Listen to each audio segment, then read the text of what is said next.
Hello there, my name is Jasom Jensai. Welcome to Star Wars Duels. This episode will be the Grand Inquisitor versus Darth Maul. This is specifically Darth Maul from before the Phantom Menace when he was still Sidious's apprentice, and the Grand Inquisitor from Rebels Season 1. Because if it was the later versions of Maul, he would absolutely destroy the Inquisitor.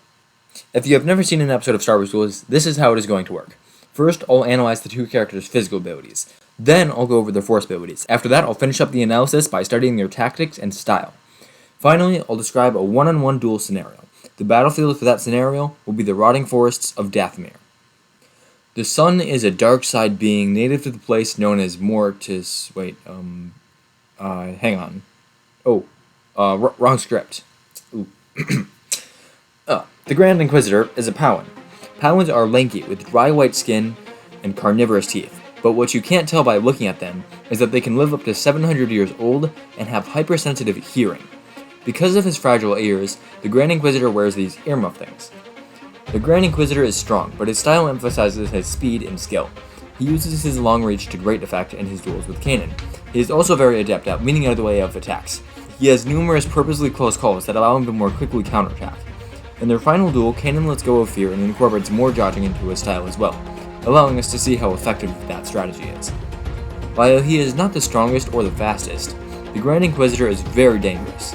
He defeated Canon with ease the first time they met, although he never managed to finish Canon off. In the end, the Grand Inquisitor was defeated, and rather than die to Canon, he let himself fall to his death. One of the unique things about the Inquisitors is their weapons. They are each equipped with a 1.5-handed lightsaber with 2 blades. While this is not the best design on its own, because of the lack of leverage for the saber staff, the Inquisitor's lightsabers are equipped with a special rotating mechanism that transforms their lightsabers into a whirlwind of destruction. This can catch opponents off guard and allow them to set up a counterattack. Darth Maul is a ruthless warrior. He loves to fight. He loves the thrill, the challenge. He loves to kill. He is fast, strong, and skilled. He can chain his attacks together quickly and smoothly, not just with his lightsaber, but with his entire body. Maul has fought entire groups of Rathtars, which are known for their excellent pack hunting and surprising speed. During the Battle of Naboo, Maul went up against 2 Jedi, Qui-Gon Jinn and Obi-Wan Kenobi.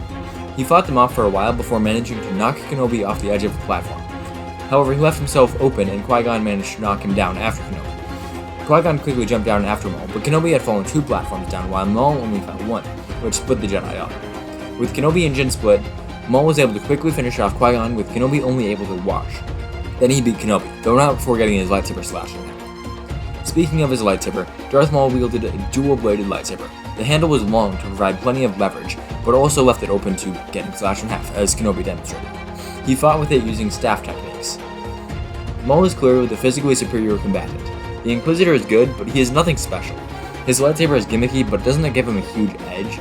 Maul is faster and significantly stronger, while the Grand Inquisitor has more precision and is better at using leverage. Maul is able to chain his attacks together much more smoothly than the Inquisitor.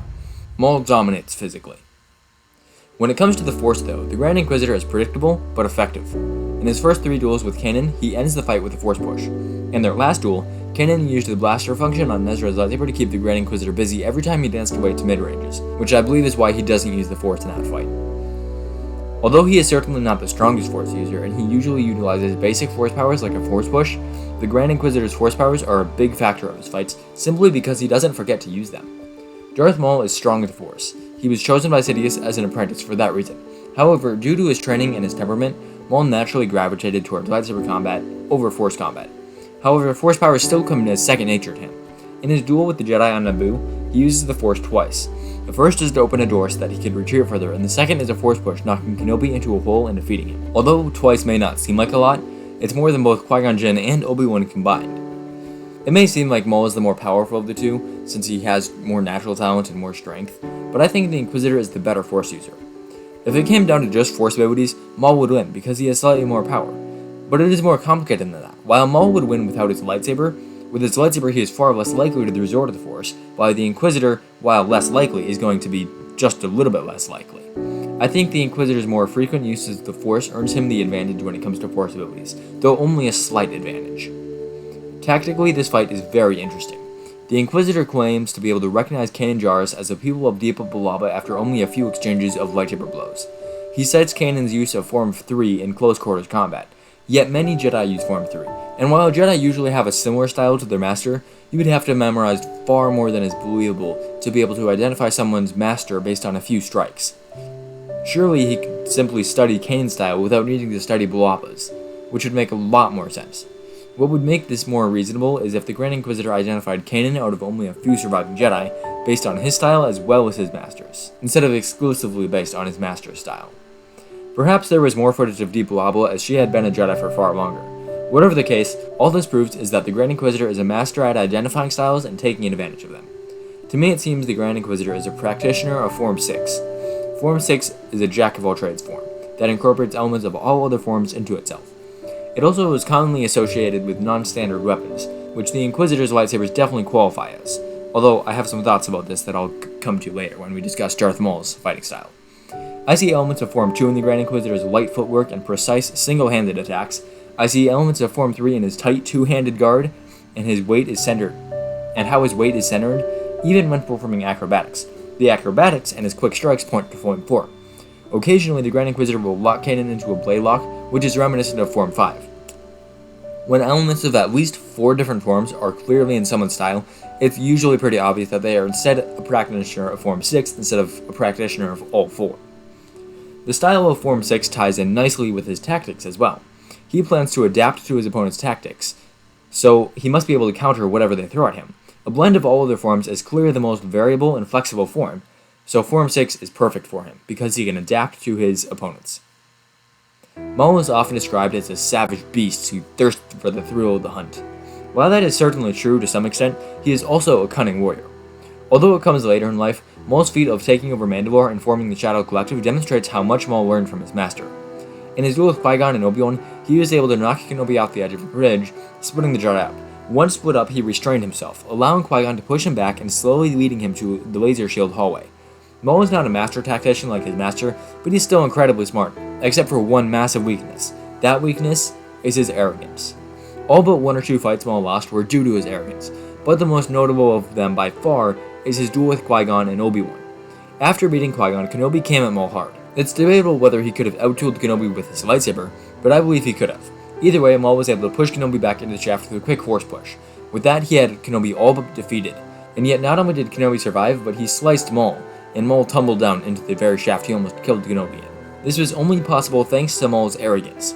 With Kenobi hanging on for dear life and the Jedi's lightsaber long gone, Maul let down his guard. He thought he had won, but in an instant, Kenobi turned the tables, despite being the superior warrior. Maul's arrogance cost him the duel. Maul appears to use Form 4 mostly. Form 4 is focused on outflanking and overwhelming. Usually it can be identified by acrobatics, aggressiveness, and hand-to-hand strikes. Maul demonstrates all 3 of these in his duels, although aggressiveness could be debated. Though when he finally got Qui-Gon Jinn alone on Naboo, he seemed to be using something more like Form 5. However, this is not just a matter of changing styles based on the number of opponents, as he fights with a Form 4 style during their brief duel on Tatooine, and when he duels Kenobi on Naboo.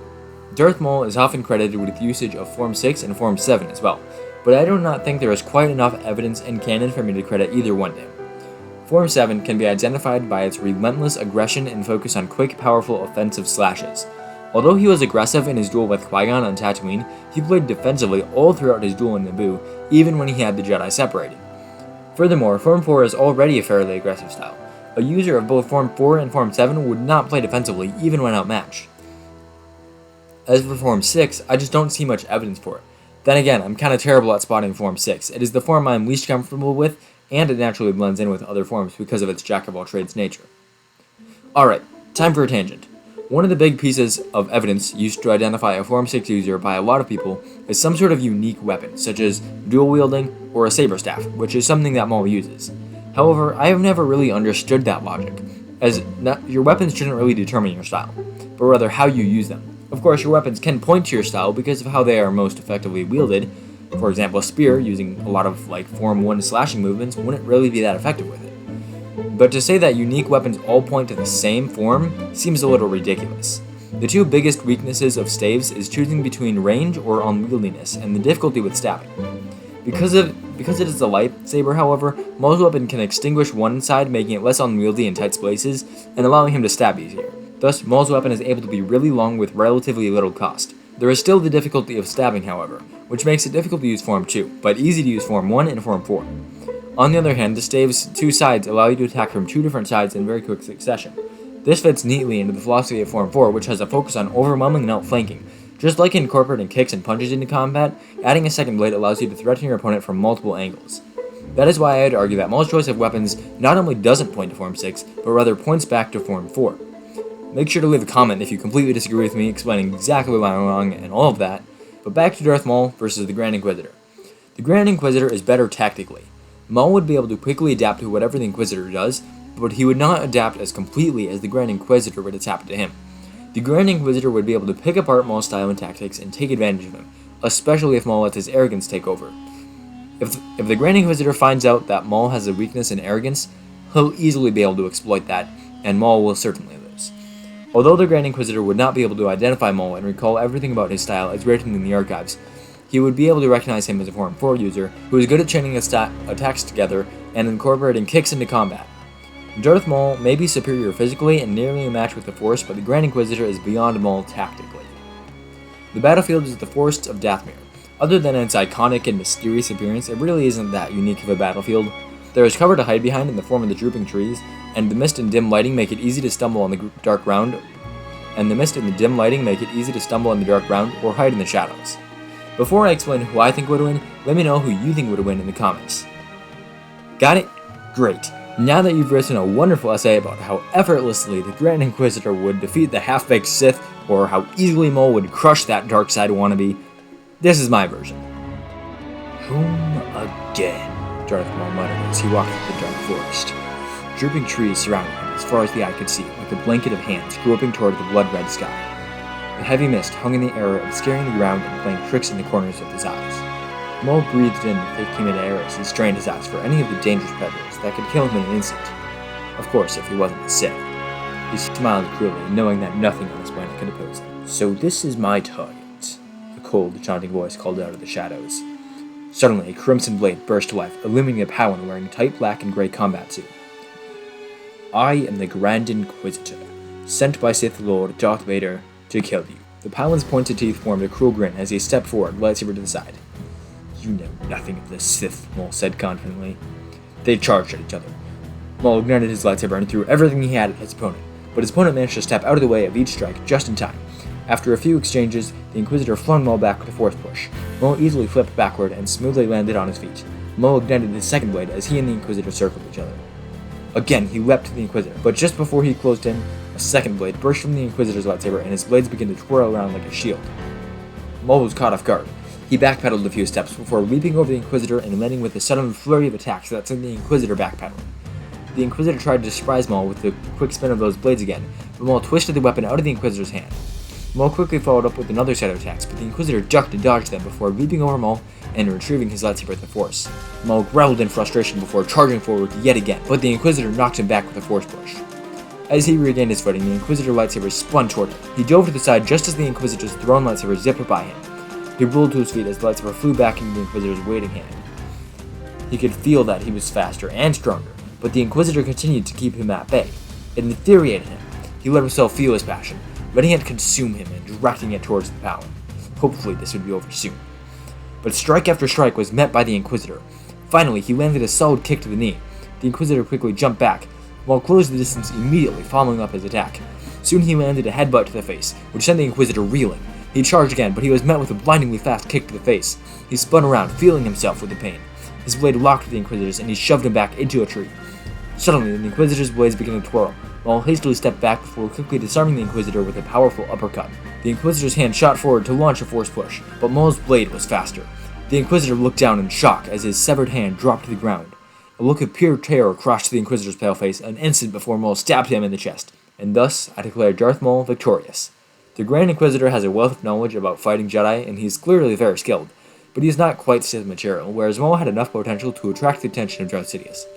Maul's weakness of arrogance could have been exploited by the Grand Inquisitor if he had time to figure out that weakness, but Maul was able to keep the pressure on the entire time. This is probably one of the least balanced matches I've done in a while. I think Maul would win a full 90% of the time, but that's all I have to say about this matchup. What are your thoughts on this matchup? Would Maul really win 90% of the time? What feats or abilities did I over or underemphasize? And most importantly, what should the third question be? Let me know your answers to all those questions in the comments, and may the Force be with you.